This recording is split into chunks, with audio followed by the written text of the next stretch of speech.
मुख्यमंत्री पुष्कर सिंह धामी का आज चंपावत का दौरा। सीएम धामी चंपावत को देंगे करोड़ों की सौगात। विभिन्न विकास योजनाओं का करेंगे लोकार्पण और शिलान्यास। चंपावत में गोरलचौड़ मैदान में आयोजित कार्यक्रम में शिरकत करेंगे सीएम धामी। दोपहर 3 बजे धामी चंपावत में करेंगे भाजपा पदाधिकारियों के साथ बैठक। भगवान महादेव को समर्पित श्री सोमनाथेश्वर महादेव मंदिर को लेकर सीएम धामी ने किया ट्वीट। कहा, अल्मोड़ा के मासी क्षेत्र में रामगंगा नदी के तट पर स्थित है महादेव का मंदिर। पद्म विभूषण से सम्मानित जॉर्ज फडणवीस जी की जयंती पर सीएम धामी ने किया नमन। जीवन पर्यंत गरीबों मजदूरों के अधिकारों की लड़ाई लड़ते रहे भारत के पूर्व रक्षा मंत्री। भारतीय जनता पार्टी के वरिष्ठ नेता गोपीनाथ मुंडे की पुण्यतिथि पर सीएम धामी ने दी श्रद्धांजलि। कहा, पिछड़ों शोषितों के उत्थान के लिए अपना जीवन समर्पित करने वाले थे मुंडे।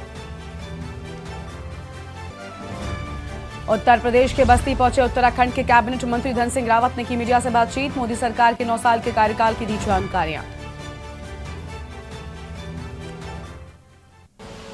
आप देख रहे हैं के न्यूज, खबरों का सारथी। नमस्कार, आप देख रहे हैं के न्यूज इंडिया और मैं हूं आपके साथ गरिमा सुमन वाजपेयी। उत्तराखंड की खबरों का रुख करते हैं उससे पहले उत्तर प्रदेश के प्रतापगढ़ से एक बड़ी खबर सामने आ रही है। सबसे पहले उसका रुख कर लेते हैं, जहां पर युवक की गोली मारकर हत्या कर दी गई है। तो प्रतापगढ़ से एक खबर आपको बता दें, युवक की गोली मारकर हत्या की गई और दबंगों ने दौड़ा दौड़ा कर युवक को गोली मारी है। तो ये बड़ी खबर आपको हम बता रहे हैं। मामूली विवाद के चलते हत्या हुई है। तो मामूली विवाद के चलते हत्या हो गई और इलाकाई दबंगों ने युवक को मौत के घाट उतारा है। बड़ी खबर, जहां पर युवक की हत्या, दबंगों ने दौड़ा दौड़ा कर एक युवक को गोली मारी और इन दबंगों ने युवक को मौत के घाट उतार दिया। मामूली विवाद के चलते हत्या की बात सामने आई है। तो फिलहाल यह अहम खबर आपको हम बता रहे हैं और इलाकाई दबंगों ने युवक को मौत के घाट उतारा है। तो इलाकाई दबंगों ने युवक को मौत के घाट उतारा और मनधाता थाने के हैसी चौराहे की ये पूरी घटना बताई जा रही है। और प्रतापगढ़ से खबर, युवक की गोली मारकर हत्या हो गई। युवक की गोली मारकर हत्या, दबंगों ने दौड़ा दौड़ा कर युवक को गोली मारी है। फिलहाल यह अहम खबर आपको बता दें, जहां पर दौड़ा दौड़ा कर युवक को गोली मारी गई और मामूली विवाद के चलते ही हत्या हुई है। तो मामूली विवाद के चलते हत्या हो गई। इलाकाई दबंगों ने युवक को मौत के घाट उतारा। प्रतापगढ़ से बड़ी खबर, दबंगों के हौसले किस कदर बुलंद हैं, आप इस खबर से ये अंदाजा लगा सकते हैं। और दौड़ा दौड़ा कर एक युवक को इन दबंगों ने उसकी जान ले ली, उसकी हत्या कर दी। फिलहाल ये अहम खबर आपको हम बता रहे हैं, जहां मामूली विवाद के चलते हत्या की बात सामने आई है।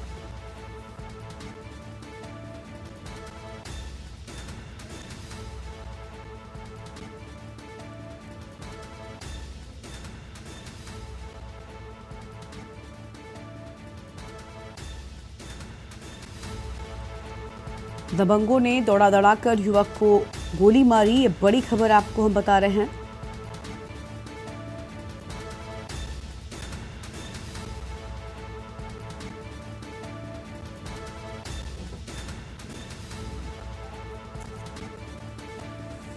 और प्रतापगढ़ से हमारे साथ महफूज हसन जुड़ चुके हैं। महफूज, दबंगों के हौसले इस कदर बुलंद हो गए, प्रशासन का उनमें जरा भी डर न रहा, दौड़ा दौड़ा कर गोली मारी एक युवक को, उसकी जान ले ली।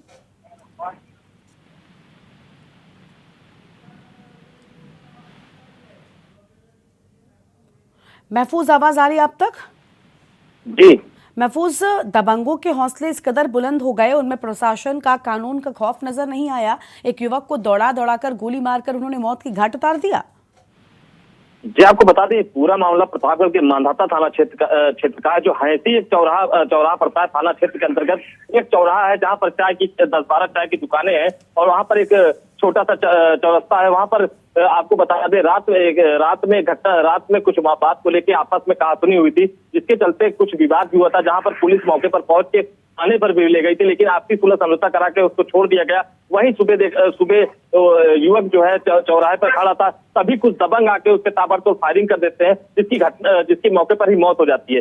ये आपको बता दें, पुलिसिंग कार्रवाई की बात की जाए तो पुलिस का दावा है कि हमने आरोपियों को गिरफ्तार कर लिया है, पूछताछ जारी है, जो भी उचित कार्रवाई होगी की जाएगी। लेकिन जहां देखा जाए इस तरह से सरेआम सुबह सुबह चौराहे पे कोई खड़ा हो और उसको कोई गोलियों से खून दे, तो ये अपने में एक बड़ा सवाल उठता है। लैंड ऑर्डर की बात की जाए तो लैंड ऑर्डर भी कहीं न कहीं डगमगाता नजर आ रहा है। जी बिल्कुल, बहुत शुक्रिया महफूज आपका अधिक जानकारी के लिए। तो यह अहम खबर आपको हम बता दें, जहां पर दबंगों ने दौड़ा कर युवक को गोली मारी है और दबंग बेखौफ नजर आए हैं।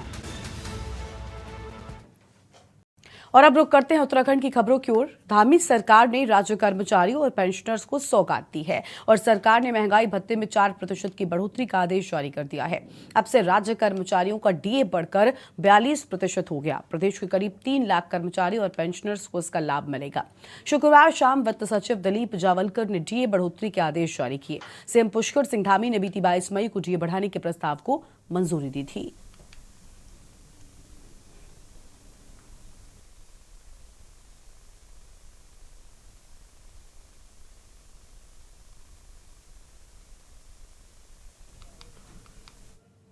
उत्तराखंड में 2024 के लोकसभा चुनाव को जीतने के लिए भाजपा ने उत्तराखंड में महाजनसंपर्क अभियान की शुरुआत की। भाजपा के इस महाजनसंपर्क अभियान पर कांग्रेस प्रदेश अध्यक्ष करण महरा ने कटाक्ष किया। वो कोई भी तैयारी कर रहे हैं, हमारी अपनी तैयारी हमने चिट्ठियों के बाद आज की चिट्ठी से शुरुआत भी की। हम घर घर अभियान में भी हैं और मैंने जो वो कोई भी तैयारी कर रहे हैं, हमारी अपनी तैयारी हमने चिट्ठियों के बाद आज की चिट्ठी से शुरुआत भी की। हम घर घर अभियान में भी हैं और मैंने जो अभी तक पकड़ा है लोगों से, लोग 2-3 चीज़ों को पकड़ना चाहते हैं। लोग अंकिता के बारे में प्रश्न इनसे करना चाहते हैं।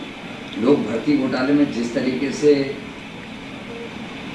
बॉबी पवार और उसके साथियों की पिटाई करी गई उसके बारे में प्रश्न करना चाहते हैं। वो अहम फैसले लिए जाते हैं। एक गरीब को मारने वाला, जिसमें अतिक्रमण हटाने के नाम पर गरीबों के 50-50, 40-40 साल से बने हुए आशानियों को तोड़ने का निर्णय लिया जाता है। दूसरी तरफ जो चोर हैं, जो गुंडे और बदमाश हैं, जो खनन माफिया हैं, उनको जो टैक्स पड़ता था या उनके ऊपर जो दंड लगाया जाता था, 18 से 12 और 12 से 5 या 6 रुपया कर दिया है। चोरों को छूट दे रहे हो, गरीबों को बेघर कर रहे हो, तो इन सब विषयों पर लोग इनसे प्रश्न करने वाले जाए तो सही। हम तो इंतजार कर रहे हैं ये कब जाएंगे। और अंतर्राज्यीय चिल्फी चेकपोस्ट में थाना चिल्फी ने बड़ी कार्रवाई करते हुए 11 लाख के गांजे के साथ 2 आरोपियों को धर दबोचा है। बता दें कि चिल्फी पुलिस ने मुखबिर को मिली सूचना के बाद मुस्तैद बैठी पुलिस ने नकाब बांधकर 11 लाख के मादक पदार्थ गांजे के साथ ही 2 आरोपियों को पकड़ लिया। आरोपी पर चिल्फी पुलिस ने NDPS एक्ट के तहत कार्रवाई करते हुए जेल भेज दिया। तो वहीं आरोपियों से 11 लाख के गांजे के साथ एक कार भी बरामद कर ली गई है। आरोपियों के द्वारा मादक पदार्थ गांजा उड़ीसा से उत्तर प्रदेश ले जाया जा रहा था और खपाने की मंशा से इसे लाया गया था। कवर्धा पुलिस द्वारा एक बड़ी कार्रवाई करते हुए 2 गांजा तस्करों को चिल्फी में गिरफ्तार किया गया है। आरोपियों के पास से 118.625 किलोग्राम मादक पदार्थ गांजा, जिसकी बाजारी कीमत करीब 12 लाख रुपए आंकी गई है, और होंडा सिटी कार जिसमें कि इसका परिवहन किया जा रहा था, जो कि झारखंड नंबर 04D8284 है, उसको जब्त किया गया है, जिसकी बाजारी कीमत करीब 1.5 लाख रुपए आंकी गई है। इनके पास से यूज किए गए 2 मोबाइल भी जब्त किए गए हैं, जिनकी बाजारी कीमत 10,000 रुपये आंकी गई है। तो टोटल 13,50,000 की करीब का सामान जब्त किया गया है। इन आरोपियों के खिलाफ चिल्फी में NDPS की 20 धारा के तहत कार्रवाई की गई है। लक्सर में हजरत शाह मोहम्मद शाह उर्फ काठा पीर की दरगाह पर 6 दिवसीय सालाना उर्स मेले की शुरुआत हो गई है। लक्सर SDM गोपाल राम बनवाल व पुलिस क्षेत्राधिकारी मनोज ठाकुर ने ईद दरगाह की जियारत पर चादर चढ़कर अमन चैन की दुआ मांगी है। इसके बाद उन्होंने मेले की तैयारियों का जायजा लेने के साथ ही ठेकेदारों के साथ बैठक आयोजित की। उन्होंने कहा कि उर्स के दौरान दरगाह के आसपास असामाजिक तत्वों पर कड़ी निगाह रखी जाएगी।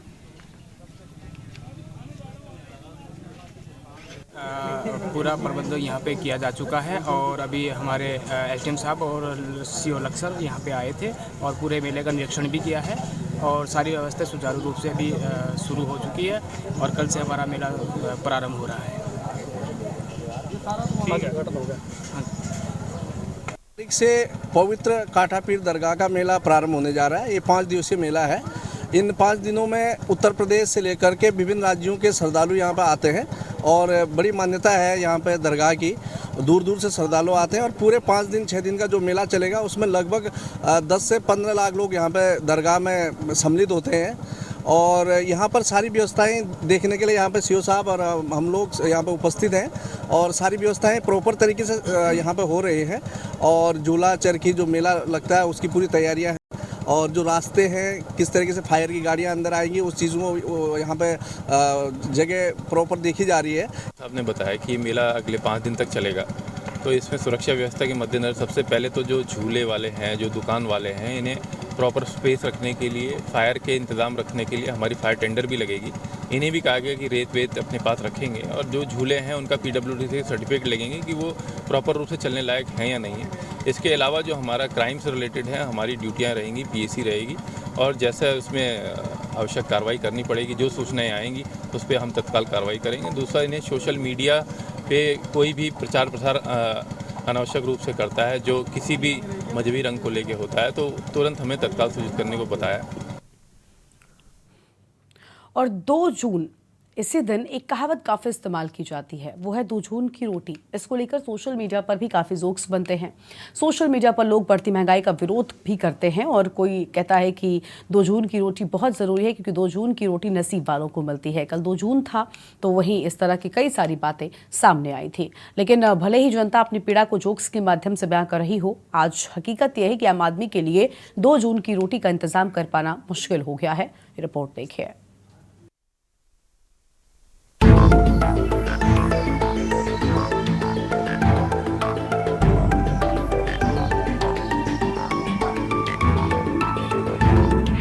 आज 2 जून है और इसी दिन एक कहावत काफी इस्तेमाल की जाती है, वो है 2 जून की रोटी। इसको लेकर सोशल मीडिया पर भी काफी जोक्स बन रहे हैं। सोशल मीडिया पर लोग बढ़ती महंगाई का विरोध इन जोक्स के साथ कर रहे हैं। कोई लिख रहा है कि आज रोटी खाना बहुत जरूरी है क्योंकि 2 जून की रोटी है, नसीब वालों को ही मिलती है। तो कोई लिख रहा है 2 जून की रोटी मुश्किल से और खुश नसीबों को ही मिलती है। अब भले ही जनता अपनी पीड़ा को जोक्स के माध्यम से बयां कर रही हो, लेकिन आज ये हकीकत है कि आम आदमी के लिए 2 जून की रोटी का इंतजाम कर पाना बेहद मुश्किल हो गया है। गरीब और गरीब, अमीर और अमीर हो रहा है। ये 2 जून की रोटी मिलनी तो चाहिए, लेकिन प्रदेश की जनता के लिए सरकार ही तो करेगी। अब प्रदेश सरकार लगातार महंगाई बढ़ा रही है। तेल के दाम लगातार पहले ही इतने बढ़ चुके हैं। आप सिलेंडर देखिए, गृहिणियाँ कितने परेशान है। एक आम आदमी कमाने वाला 2 वक्त की रोटी नहीं जुटा पा रहा है और आज 2 जून का समय है। मैं तो कहता हूँ कि तमाम राजनीतिक दलों को सड़क पर आज दिन उतरना चाहिए था कि 2 जून की रोटी सरकार नहीं दे पा रही है और तमाम विकास के कामों की बात हो रही है। अभी सुनने में आया है कि इन्वेस्टर समिट भी सरकार करवा रही है। तो इतना पैसा वहाँ जितना फूक रहा है तो उतना जो तेल के दाम हो गए, सिलेंडर के दाम हो गए, आम आदमी को उतनी राहत दे दी जाए तो उसमें क्या बुरा है। लेकिन सरकार जो है दिखावा करना चाहती है कि हम सब कुछ अच्छा है। वहीं अब इस मामले में उत्तराखंड में सियासत गर्मा गई है। कांग्रेस समेत अन्य विपक्षी दल बहुत हुई महंगाई की मार, अब की बार मोदी सरकार का नारा भाजपा को याद दिला रहे हैं। जबकि भाजपा का कहना है कि विपक्ष को दृष्टि दोष हो गया है। विपक्ष को देखना चाहिए कि मोदी सरकार के राज में 80 करोड़ से ज्यादा लोगों को मुफ्त राशन दिया जा रहा है। देश तेजी से विकास कर रहा है। ऐसी सरकार बैठ गई है डबल इंजन के नाम पे। ऐसा लगता है कभी कभी गन्ना पिरोने की मशीन लग गई। आदमी का खून पसीना निचोड़ के पीने वाली सरकार बैठ गई है। किसान मर रहे हैं, परेशान हैं। महंगाई इस कदर बढ़ गई है कि जो लोग महंगाई हटाएंगे के नाम पे आए थे, 400 का सिलेंडर 1200 रुपये के आसपास पहुंच गया है। और दलहनें महंगी हो गई, तेल महंगा हो गया, नमक महंगा हो गया, हर एक चीज़ महंगी हो रही है। लोगों की एजुकेशन महंगी कर दी है, पढ़ना लिखना महंगा कर दिया है, जीना मुहाल है और लोग बहुत परेशान हैं। और जो सरकार है वो कहीं भी राहत देने के मूड में नहीं है। राहत दे रही है तो खनन माफिया को, राहत दे रही है भू माफिया को, राहत दे रही है अंकिता के हत्यारों को, उस VIP को जिसका नाम उजागर नहीं हो रहा। तो आज हम सब बहुत परेशान हैं। नरेंद्र मोदी जी अपनी पीठ थपथपाने में खूब माहिर हैं, लेकिन हालत ये है कि जीवन यापन के लिए एक तरफ कहते हैं कि मैं 80 करोड़ लोगों को राशन दे रहा हूँ, दूसरी तरफ रोजगार नहीं है। मजदूर की हालत क्या है, किसान की हालत क्या है। किसान की आमदनी अगर आप राष्ट्रीय आंकड़े देखेंगे 27 रुपये प्रतिदिन उसकी आमदनी है। तो जिस देश में एक किसान की आमदनी 27 रुपये प्रतिदिन होगी, मजदूर की आमदनी का हालत कोई काम ही नहीं है। इंडस्ट्री बंद हो रही है, तो निश्चित तौर पर 2 जून की रोटी तो किसके नसीब में कहाँ होगी, कैसे होगी।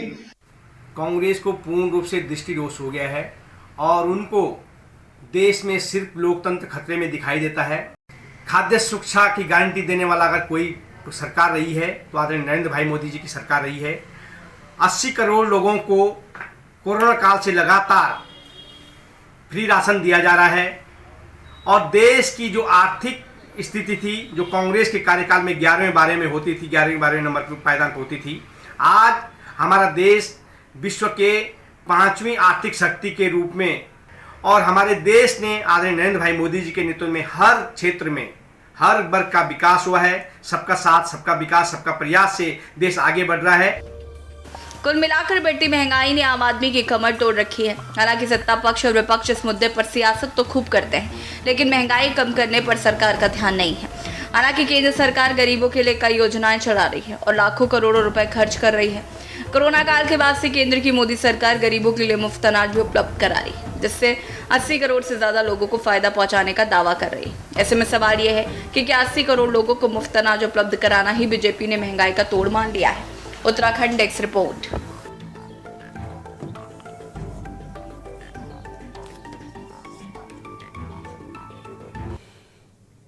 और शहर को स्मार्ट बनाने के उद्देश्य से लाई स्मार्ट सिटी परियोजना ने देहरादून में लोगों की मुसीबतें बढ़ा दी हैं। स्मार्ट सिटी के तहत राजधानी देहरादून को स्मार्ट करने का सपना तो साकार नहीं हुआ, लेकिन इसकी वजह से जगह जगह पर गड्ढे और सड़कों में जलभराव की वजह से आए दिन हादसे हो रहे हैं। लोगों को यातायात में दिक्कतों का सामना करना पड़ता है। खुद बीजेपी के मंत्री और विधायक भी स्मार्ट सिटी देहरादून के कामों पर सवाल उठा रहे हैं और बीजेपी विधायक विनोद चमोली ने तो साफ कर दिया कि स्मार्ट सिटी ने शहर की जो हालत की है, ऐसा वो अपनी विधानसभा का नहीं होने देंगे और स्मार्ट सिटी के काम अपनी विधानसभा में नहीं होने देंगे। तो वहीं देहरादून मेयर सुनील उनियाल गामा का क्या कुछ कहना है, आपको बता दें कि उन्होंने कहा कि स्मार्ट सिटी के काम अंतिम चरण में है और विपक्ष ने स्मार्ट सिटी के बहाने केंद्र और राज्य सरकार पर हमला शुरू कर दिया है।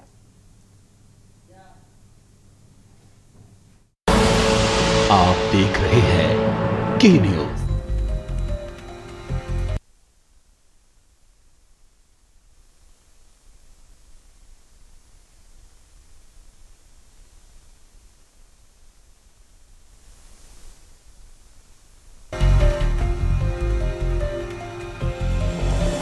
राजधानी देहरादून में मई के महीने में हुई हल्की बारिश ने स्मार्ट सिटी के दावों की पोल खोल कर रख दी है। शहर को स्मार्ट बनाने के उद्देश्य से लाई स्मार्ट सिटी परियोजना ने देहरादून में लोगों की मुसीबतें बढ़ा दी हैं। स्मार्ट सिटी के तहत राजधानी देहरादून को स्मार्ट करने का सपना तो साकार नहीं हुआ, लेकिन इसकी वजह से जगह जगह गड्ढे और सड़कों में जलभराव की वजह से आए दिन हादसे हो रहे हैं। लोगों को यातायात में काफी दिक्कतों का सामना करना पड़ रहा है। खुद बीजेपी के नेता और विधायक भी स्मार्ट सिटी देहरादून के कामों पर सवाल उठा रहे हैं। बीजेपी विधायक विनोद चमोली ने तो साफ कहा है कि स्मार्ट सिटी ने शहर का जो नाश किया है, ऐसा हाल वो अपनी विधानसभा का नहीं होने देंगे और स्मार्ट सिटी के कार्य अपनी विधानसभा में नहीं होने देंगे। वहीं देहरादून मेयर सुनील उनियाल गामा का कहना है कि स्मार्ट सिटी के काम अंतिम चरण में है। जनता को जरूर दिक्कतें हो रही हैं, लेकिन सुविधा के लिए थोड़ी दिक्कतें तो होंगी। दरअसल जिस तरह स्मार्ट सिटी में काम हुआ है तो मालूम है मैं उससे संतुष्ट नहीं हूँ और उसी क्रम में इन्होंने अभी सहारनपुर चौक से लेके भंडारी बाग की तरफ एक नाले का टेंडर किया है, लेकिन वो आधा अधूरा है क्योंकि उसका टेलेंट नहीं बना है। ये भी मेरी जानकारी में है, मैंने उसका उद्घाटन कैंसिल करा दिया। तो मैंने बाकायदा स्टैंड ले रखा कि जब तक उसको टेलेंट तक ठीक नहीं करेंगे मैं उस कार्य को प्रारंभ नहीं होने दूंगा। शहर में जो नाश इन्होंने मारा है मेरी विधानसभा में नहीं मार सकते, जितना है मैं इनको करने नहीं दूंगा। तो उस पर भी प्रस्ताव बन रहा है, जब वो प्रस्ताव बन जाएगा, अप्रूवल हो जाएगा उसका, उसके बाद ही वो नाला बन पाएगा। ये मेरा स्टैंड है, मैं उस पर आगे काम कर रहा हूँ। स्मार्ट सिटी के काम अब अंतिम चरण में है। अभी स्मार्ट सिटी के सभी अधिकारियों को बुलाकर जितनी कार्यदायी संस्थाएं काम कर रही हैं, सबको कहा गया है कि बरसात से पहले पहले ये खुदाई वाले काम कम से कम कंप्लीट हो जाने चाहिए। और मुझे लगता है कि जितने खुदाई के काम हमारे हैं ये बरसात से पहले पहले कंप्लीट हो जाएंगे। स्मार्ट सिटी की वजह से जनता को दिक्कतें हो रही है, बिल्कुल इसमें कोई दो राय नहीं है, दिक्कतें हो रही है, लेकिन जब कोई कार्य होता है तो उस समय परेशानी भी होती है। अब जैसे हमारा परेड ग्राउंड बनकर तैयार हो गया, ऐसे ही हमारे वाटर एटीएम तैयार हो गए, हमारे स्मार्ट शौचालय तैयार हो गए। जो जो काम कंप्लीट हो गए हैं वो देखने के साथ साथ शहर को जो स्मार्ट सिटी के तहत जो काम होने चाहिए थे, उससे शहर भी अच्छा हो रहा है, शहर का वातावरण भी अच्छा हो रहा है। आपको बता दें कि दून स्मार्ट सिटी प्रोजेक्ट के तहत देहरादून में कई कार्य किए जा रहे हैं, जिसके तहत स्मार्ट स्कूल, ई कलेक्ट्रेट, कमांड सेंटर जैसे अन्य कार्य किए जा रहे हैं, जो कि पूरे हो चुके हैं। जबकि sewerage line, smart toilet, Doon library, पेयजल आपूर्ति, पलटन बाजार, सौंदर्यीकरण, स्मार्ट पुल लगाने जैसे अनगिनत काम अभी अधूरे चल रहे हैं। स्मार्ट सिटी के कामों की समीक्षा के दौरान शहरी विकास मंत्री प्रेमचंद्र अग्रवाल ने भी अधिकारियों को जमकर फटकार लगाई थी। हालांकि कुछ खास असर देखने को नहीं मिला। वहीं विपक्षी दलों ने स्मार्ट सिटी के बहाने केंद्र और राज्य सरकार पर हमला बोल दिया है। ये जो स्मार्ट सिटी वाली बात है, काफ़ी दिनों से ये बात चल रही है और पूरे देहरादून को आप देख लो स्मार्ट सिटी में कैसे कन्वर्ट हो रही है। जगह जगह खड्डे हो रखे हैं, पानी भर रहा है, अब बरसात आने वाली है लेकिन अभी इस पर काम नहीं हुआ। ऊपर से कल ही ये पता चला है कि केंद्र सरकार ने तो उनका बजट भी कम कर दिया। अब ये कैसे इस काम को पूरा करेंगे, एक सवाल सरकार से हम लोगों का भी है। दूसरी बात कि आपने जब आपके पास फंड नहीं था तो आपने ऐसा क्यों करा कि जगह जगह आपने खुदाई शुरू करवा दी। आप लोगों को पहले अपने फंड की व्यवस्था करनी चाहिए थी, केंद्र सरकार से बात करनी चाहिए थी, फंड के आवंटन के बाद आप कम से कम कार्रवाई शुरू करते। जो आज लोगों को दिक्कतें हो रही है, जगह जगह गड्ढे बन गए हैं, ट्रैफिक का इतना बड़ा प्रॉब्लम हो रहा है, वो सब कुछ नहीं होता। तो मैं तो उत्तराखंड सरकार को आमंत्रित करना चाहता हूँ कि 638 करोड़ रुपए खर्च करके जरा देहरादून का वो कोना बता दें, वो पार्क बता दें जो स्मार्ट सिटी के तहत कुछ स्मार्ट हुआ हो। देहरादून में आज सड़क और गड्ढे में अंतर ही कहीं नजर नहीं आता। सारी सड़कें खुदी पड़ी हुई है, कहीं बिजली के तार हाई टेंशन गिर रहे हैं। कहाँ पर स्मार्ट है? एक जुमला बनकर के रह गया कि स्मार्ट सिटी। तो आम आदमी पार्टी ने तो इस संबंध में एक धरना भी दिया था, लेकिन आज तक उसका कोई इलाज नहीं बता पाए हैं। कुल मिलाकर प्रधानमंत्री नरेंद्र मोदी के ड्रीम प्रोजेक्ट स्मार्ट सिटी से जनता को काफी उम्मीदें हैं, लेकिन देहरादून में इस परियोजना के तहत चल रहे कार्य लोगों को सुविधा देने के बजाय उनकी मुश्किलों को बढ़ा रखा है। टूटी सड़कें आए दिन हादसों को बढ़ावा दे रही हैं। तो वहीं भाजपा के ही मंत्री विधायक इस परियोजना के तहत चल रहे कामों पर सवाल खड़े कर रहे हैं। इससे बड़ी समस्या सरकार के सामने ये भी है कि केंद्र सरकार ने हाल ही में स्मार्ट सिटी देहरादून के बजट में कटौती करते हुए बजट को आधा कर दिया। 1000 करोड़ की परियोजना का बजट अब 550 करोड़ रुपए रह गया है। ऐसे में सरकार कैसे स्मार्ट सिटी का सपना साकार कर पाएगी, तो बड़ा सवाल है। Uttarakhand special desk report.